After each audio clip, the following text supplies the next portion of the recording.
You're probably seeing this a ton, more recently than not. Self care.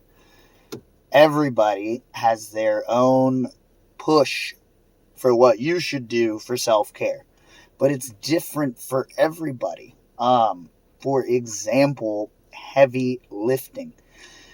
Believe it or not, that is my version of self care, which is just bizarre to some people, and they'll try and tell me what I need to do for self care. Oh, what you need to do is yoga. You really need to do this for self care. I love yoga. I think it's a great complement to any lifestyle or any workout regimen.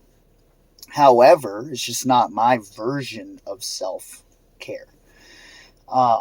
Find what works best for you and don't put it in a box. Self care, people are going to tell you, oh, getting a massage is self care.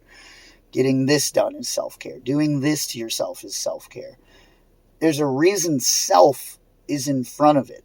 It's what lights you up, what recharges your battery, what brings out the best in you, either while you're doing it or after it's done. For me, it's lifting, but I wish it would be more normalized. For example, strength training, right? When you see people lift or when you think of resistance training, it's probably why a lot of people don't think of it as self-care, because what you see on Instagram is fast-paced, grueling, sweating, people rolling on the floor in agony and talking about my trainer tried to kill me today and I can barely move. It's ruining the image of self-care. But when you do it right, the way strength training was intended to be done, which is a slow as molasses pace.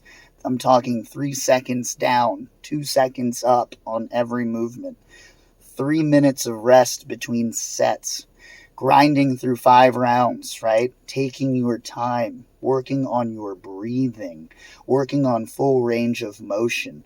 It's completely different from what most people see and view as resistance training. And I think that that's why it gets a bad name for self-care. So don't pay attention to what other people's version is of self-care.